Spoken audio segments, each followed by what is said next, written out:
na sua vida, a vida da sua família, e a cada dia lhe dê sabedoria para saber administrar essa igreja, que ela cresça cada dia mais e mais. Aos irmãos que estão na frente do trabalho de missões, que Deus continue nos abençoando. Convido a amada igreja a abrir as vossas Bíblias. Peço a atenção dos irmãos. Não conversem. Deixe para depois do culto. E abra suas Bíblias no Evangelho de Jesus Cristo, segundo escreveu Mateus, capítulo de número 27.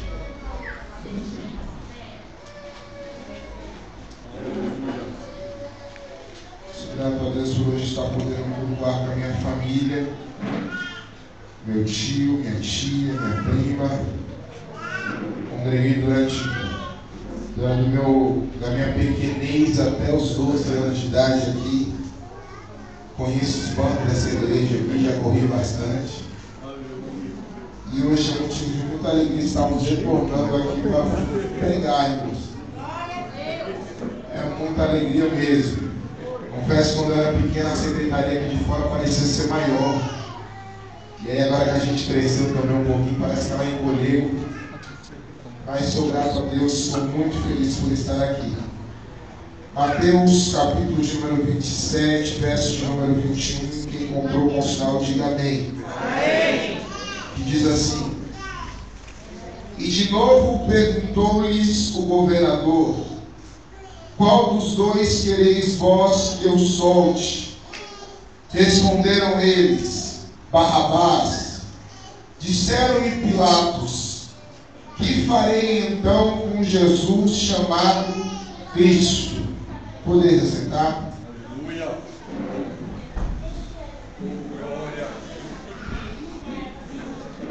O Evangelho segundo escreveu Mateus, ele, assim como os outros evangelhos, vai ser um evangelho que vai relatar, narrar a história do nosso Senhor Jesus Cristo.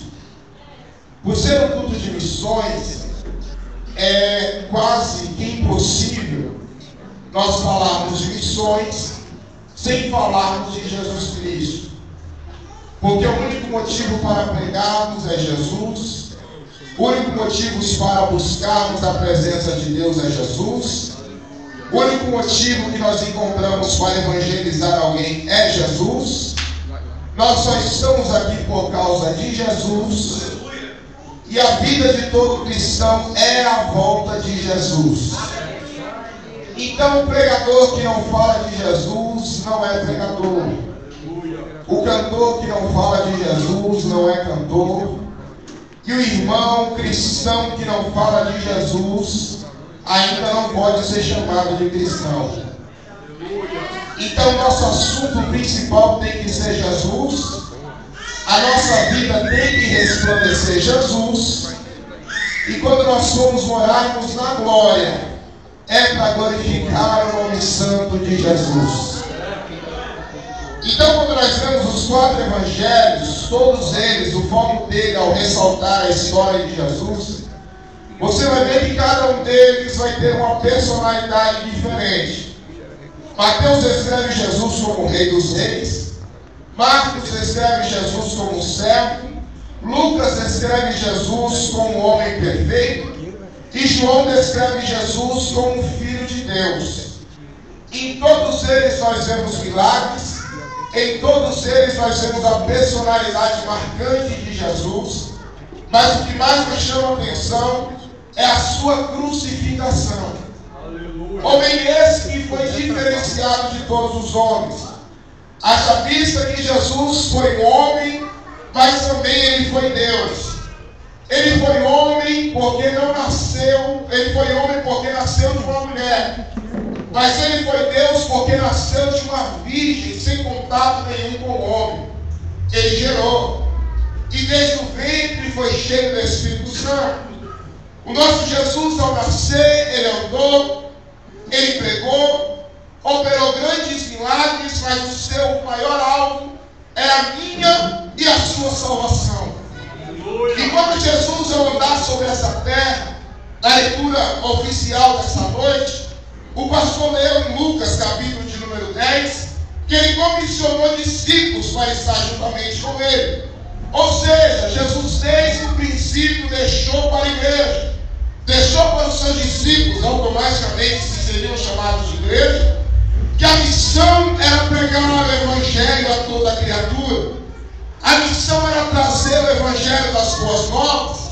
A missão da igreja é resplandecer Cristo aonde ela vai. Era só todos os discípulos de Jesus? De maneira nenhuma. Porque nós vemos em Lucas capítulo 10 que ele vai comissionar 70 discípulos. E manda de 2 em 2, de casa em casa. E aonde eles foram que liberam a paz, se não receber a paz, que a paz volte para eles. E iam pegar, expulsar demônios, curar os enfermos. Mas primordialmente era pregar o evangelho do Senhor. Aleluia. Quando eles voltam, começam a dizer para Jesus: ó mestre, em seu nome nós curamos os enfermos. Em seu nome pessoas foram curadas. Em seu nome demônios foram expulsos. Em seu nome nós fizemos grandes proezas. Jesus olha para eles e ele diz: não se admirem por tudo isso que vocês fazem, mas se admirem porque o nome de vocês está escrito no livro da vida. Muitas pessoas nós vamos ver no dia do arrebatamento aquela famosa frase: em seu nome eu curei, em seu nome eu profetizei, em seu nome eu fiz grandes coisas. Mas Jesus irá dizer: apartai-vos de mim que eu não vos conheço. Você só prega e milagres acontecem por causa do nome do Senhor. Você só canta e grandes coisas acontecem por causa do nome do Senhor. Mas se não tiver a vida no altar, quando o Senhor voltar, o poder do nome dele é tirado da sua vida e você vai ganhar o mundo inteiro mais perto da sua própria alma. O poder que você tem para curar só vem dele. O poder que você tem para libertar só vem dele. O poder que você pode possuir para fazer chover curas e milagres dentro da igreja é por causa do nome de Jesus. Eles voltam, recebem essa injeção de ânimo. Mas Jesus, todas as vezes que sentavam para conversar, Jesus lembrava da missão que ele veio fazer. Jesus dizia que veio para libertar o homem do pecado. Jesus dizia que veio para cumprir a sua missão nessa terra. E a Bíblia Sagrada vai dizer que na sua última ceia, Jesus chama todos os seus discípulos, sentam à mesa, e ele diz: é chegada a minha hora. De imediato, aquele se espanta. Jesus disse que o convém que o Filho do Homem venha a ser morto. Pedro logo de imediato vai dizer: Senhor, se for possível, eu morro contigo, mas eu não deixarei o Senhor ser levado. Jesus ainda revela que entre eles havia um traidor. De imediato na mente deles estavam preocupados: quem seria esse traidor? Jesus disse: aquele que for até um bocado de pão para mim, a mão juntamente comigo, esse é o traidor. Todos comem, todos se levantam, e a Bíblia Sagrada vai dizer que, tendo ele cantado um hino, se levantou e foi até o monte de Getsêmani. O que mais me chama a atenção nessa passagem é que, como uma pessoa, sabendo que vai ser morta, ainda tem força para cantar um hino. Como é que uma pessoa, vendo toda a sua morte, ainda tem força para cantar um hino? Aleluia! Sabia que ia ser traído, sabia que ia ser negado, sabia que ia ser crucificado, esbofeteado, e ainda tem força para cantar um hino. E aí que nós vamos aprendendo com Jesus. Talvez você nem sabe o que vai acontecer e já está murmurando, não consegue cantar o hino.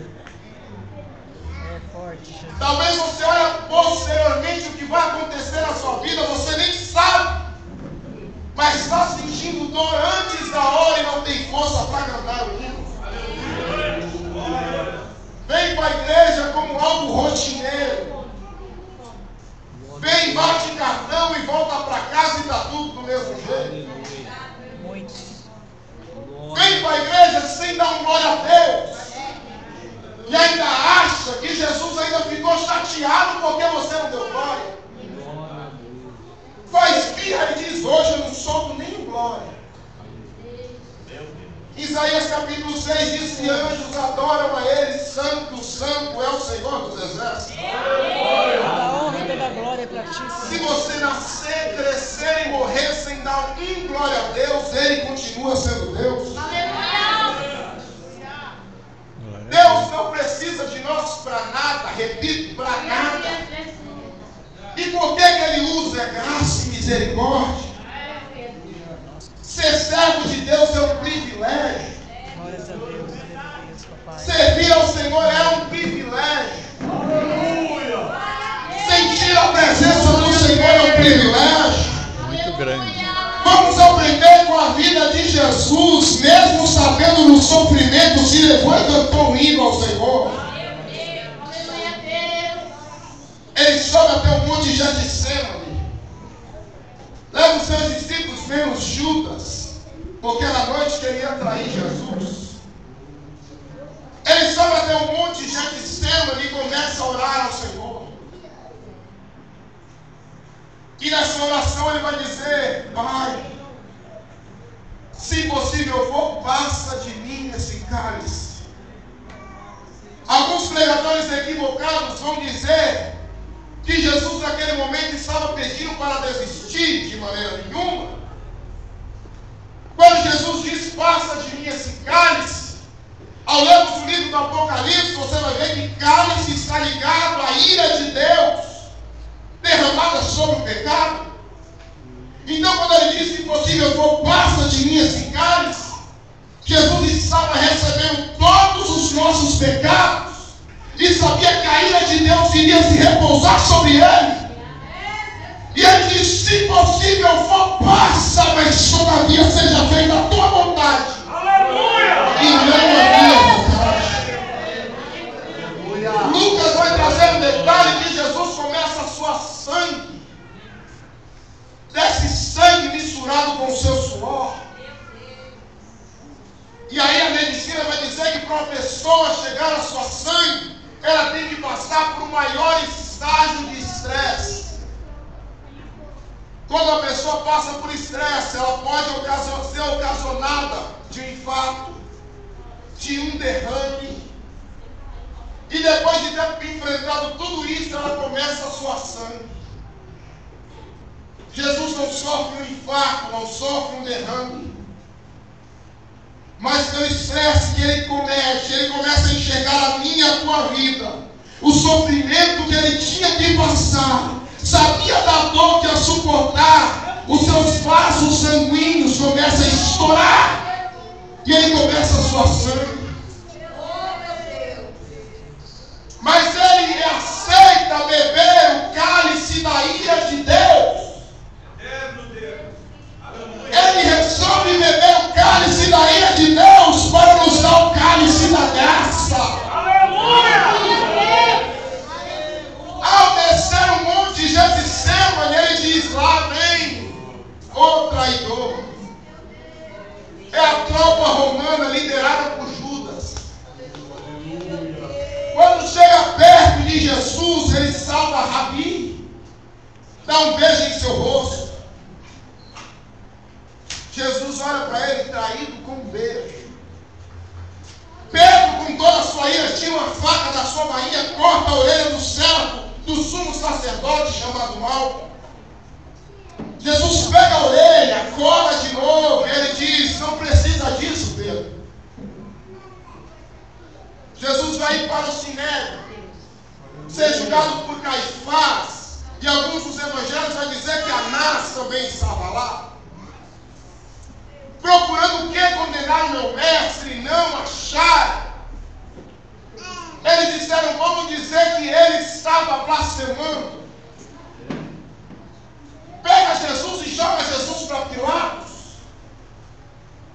Pilatos reconhece que Jesus era galileu, e o que ele faz? Lá na Galileia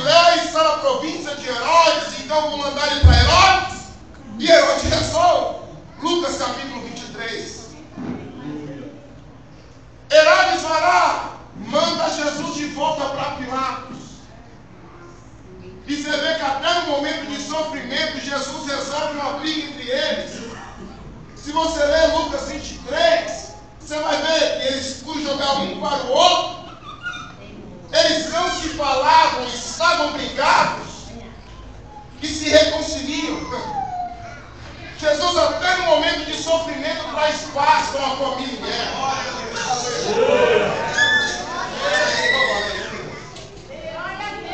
E aí quando Jesus para nas mãos de Pilatos, a pergunta que ele vai fazer é: o que faremos com esse homem chamado Cristo?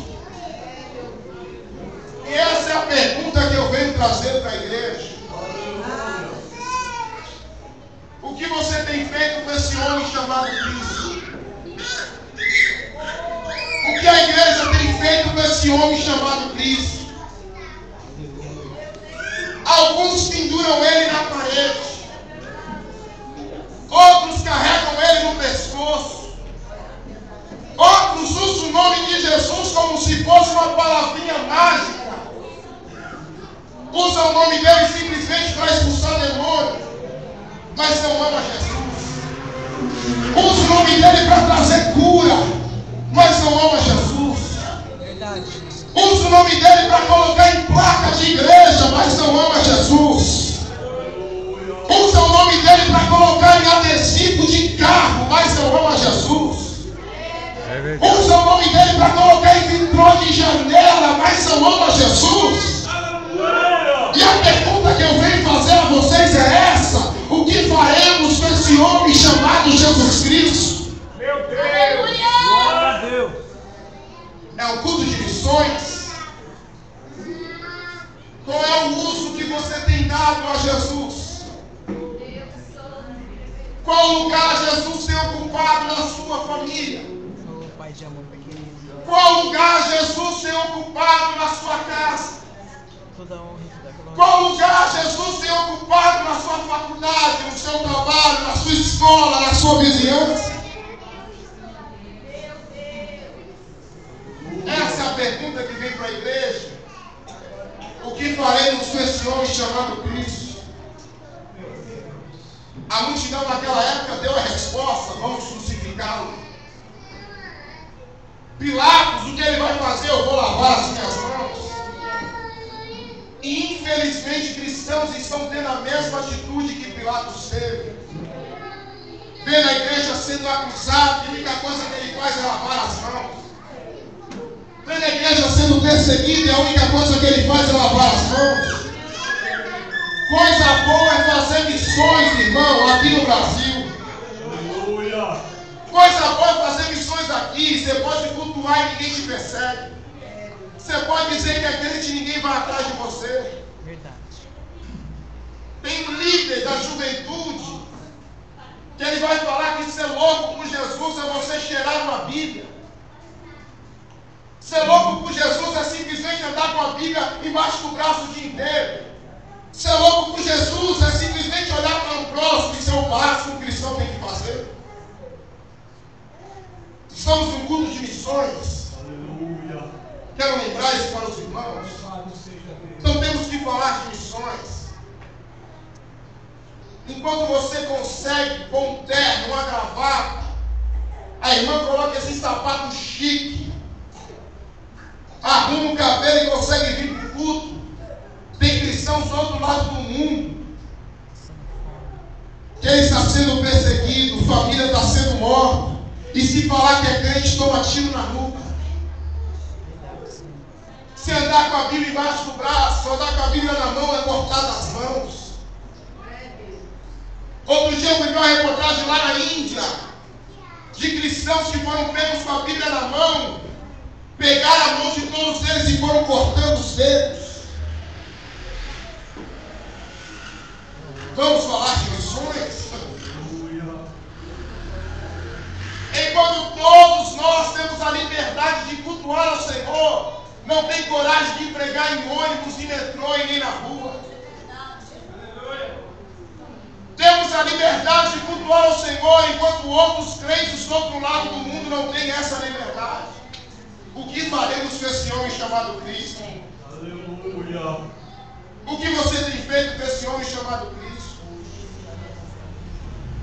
Se nós trouxermos Paulo para falar aqui, pregar nessa noite, e perguntar o que ele ganhou com o Evangelho até hoje, Paulo ele vai dizer: quando eu me converti, os irmãos pensaram que eu estava mentindo e ninguém falava comigo.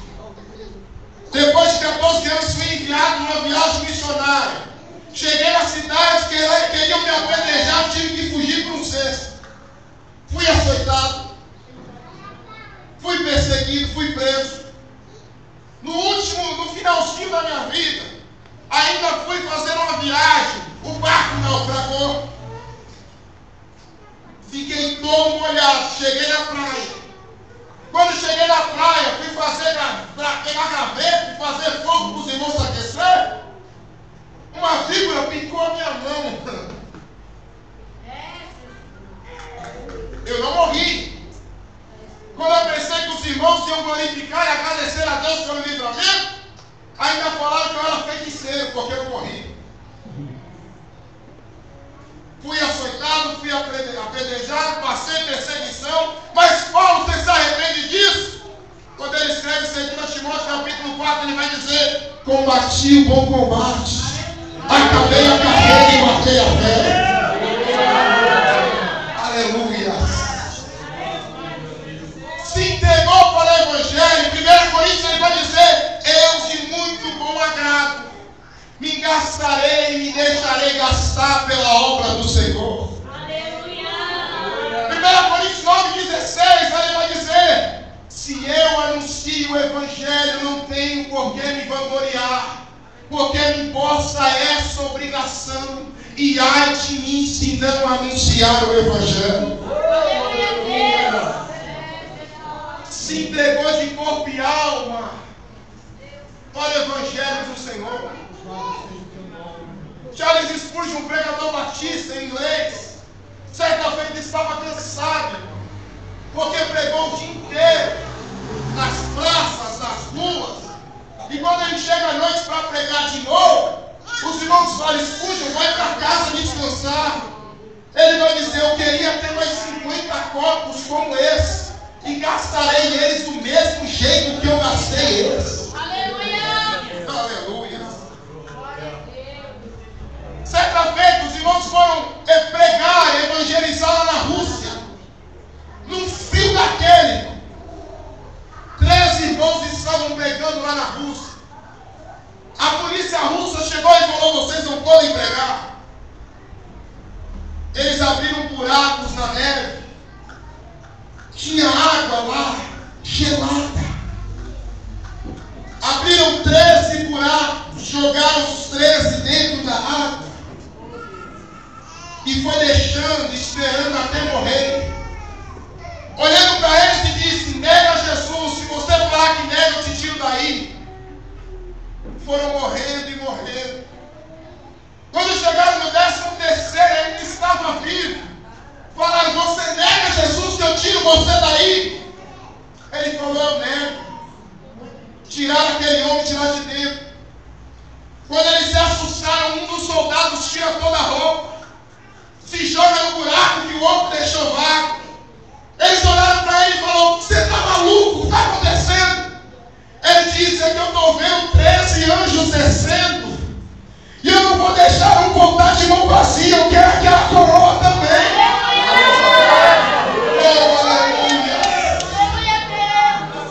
Vale a pena sofrer pelo Evangelho do Senhor, irmão.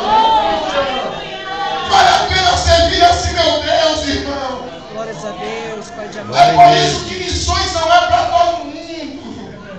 Nós pregamos missão, está no coração de Deus, é fato, mas será que está no seu coração também? Aleluia. Oh, glória a Deus. Oh, glória a Deus. Vale a pena servir assim, meu Deus, irmão. Aleluia. Vale a pena servir esse meu Deus. Não é para qualquer um. Se você vê nos tempos antigos, quando os discípulos iriam pregar, nem precisavam fazer discipulado para batizar, irmão. Por quê?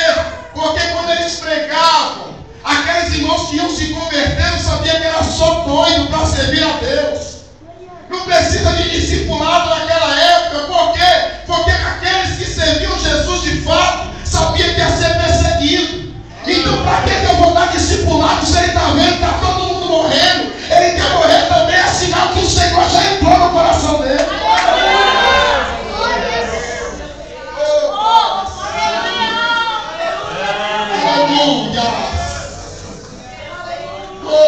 glória! É forte, Jesus.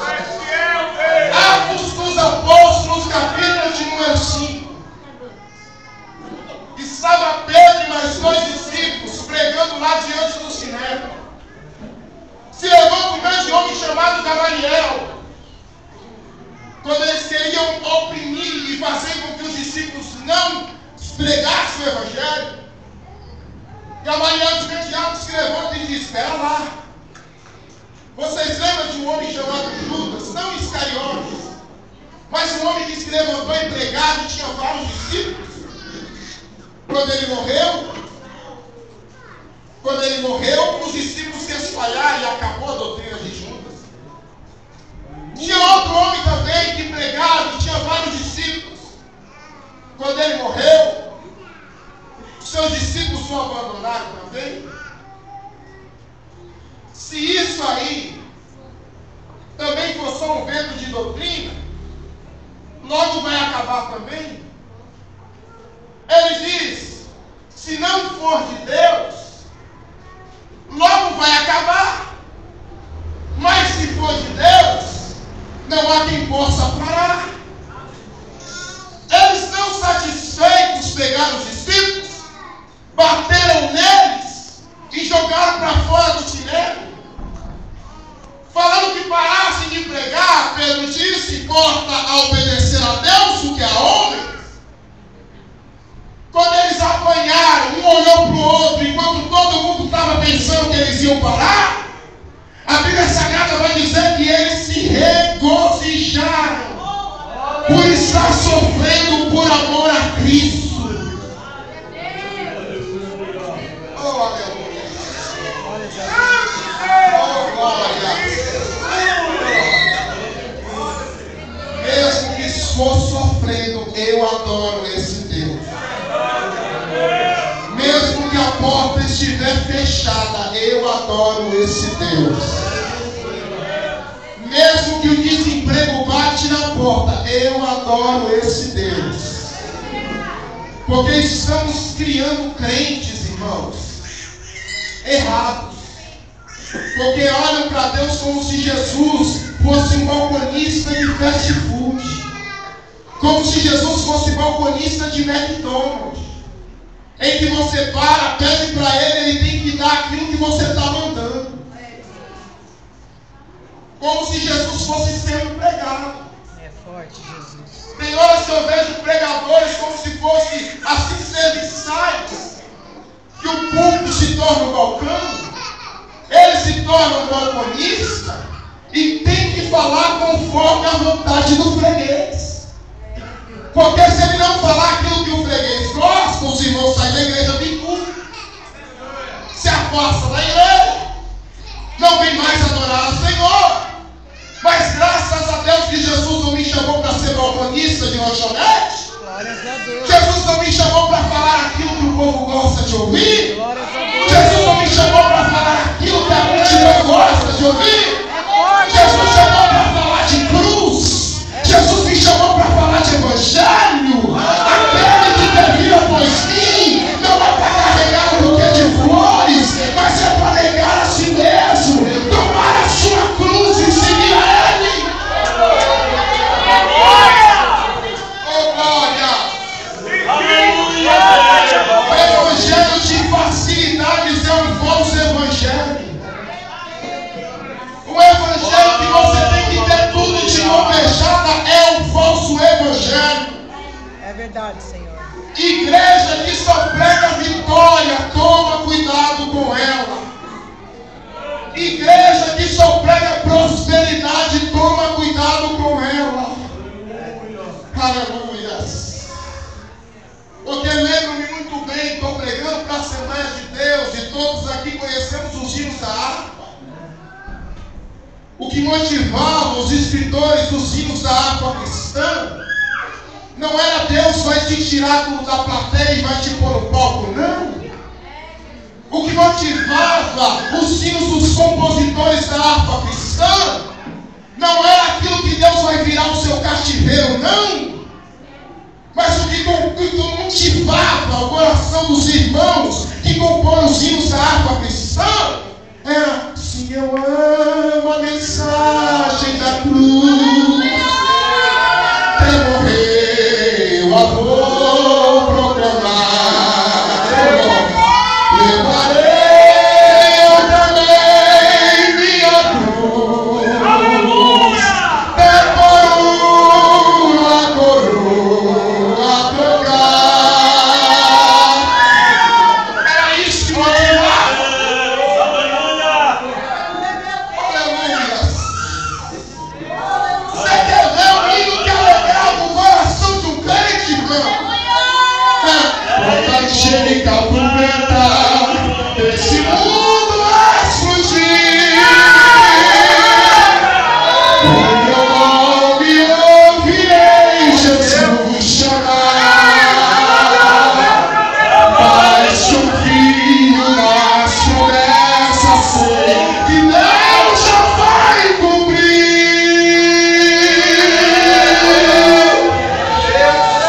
Quando ouvi Jesus meu nome proclamar, glória, glória, aleluia. O meu nome ouvirei Jesus chamar.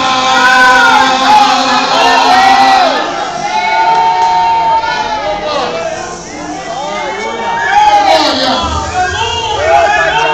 glória,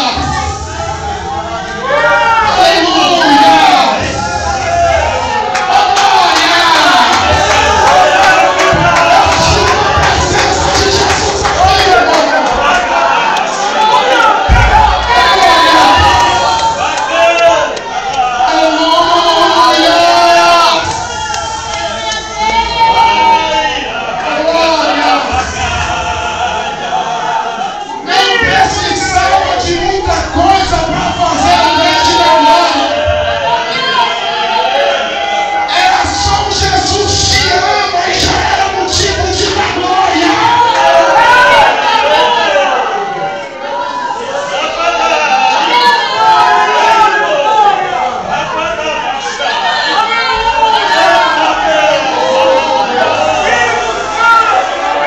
Sente a presença de Jesus aqui nesse lugar, irmão. Sente a presença dele, porque ele se faz presente aqui neste lugar.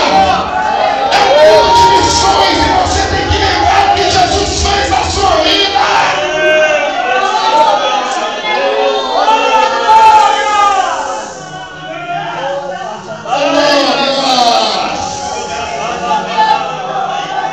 O que faremos com esse homem chamado Jesus Cristo? Sabe o que a igreja precisa fazer? É levar o nome dele para quem precisa. Sabe o que a igreja precisa fazer? É parar de ficar só nessas quatro paredes e sair para trazer almas para o Senhor. Oh, glória! Fazemos tantos congressos, mas congressos para crente, e esquecemos de evangelizar aqueles que estão lá fora. É culto só para pular e rodar, mas ninguém se converte, ninguém é batizado do Espírito Santo. Oh, aleluia! Oh, glória! Aleluia! Sabe qual é a pregação de todo cristão, irmão? Fala aquilo que Jesus fez na sua vida. Sabe quem era você? Você era um pecador, no lamaçal do pecado. Jesus te resgatou e te trouxe aqui, irmão. E o máximo que você, o mínimo que você tem que fazer é pregar para quem não foi resgatado ainda. É verdade, Senhor.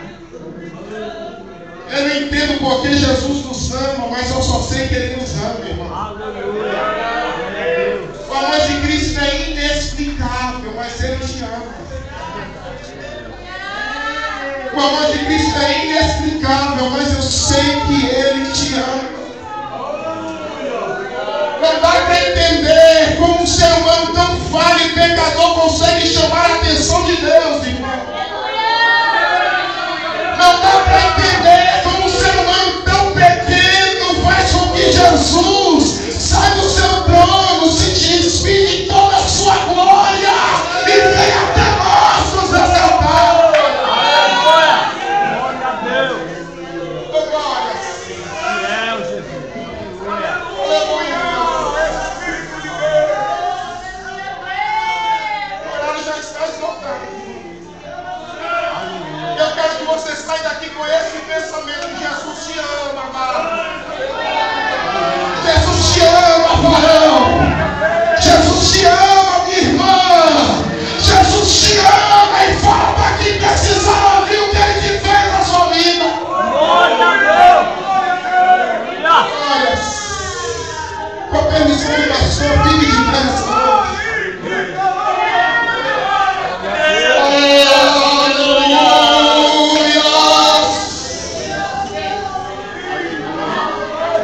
De cruz surgiu, um dia surgiu, como emblema de rei,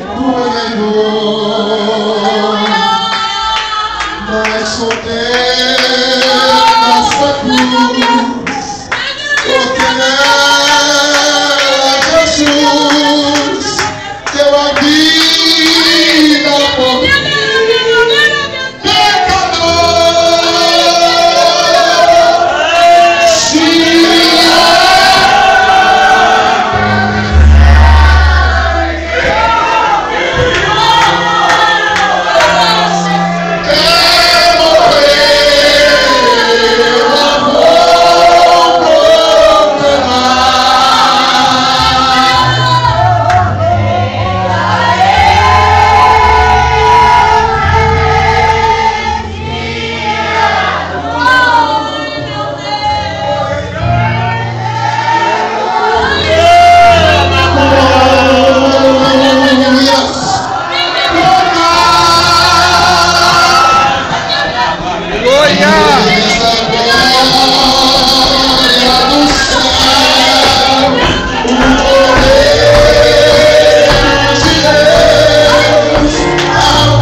Glória a Deus.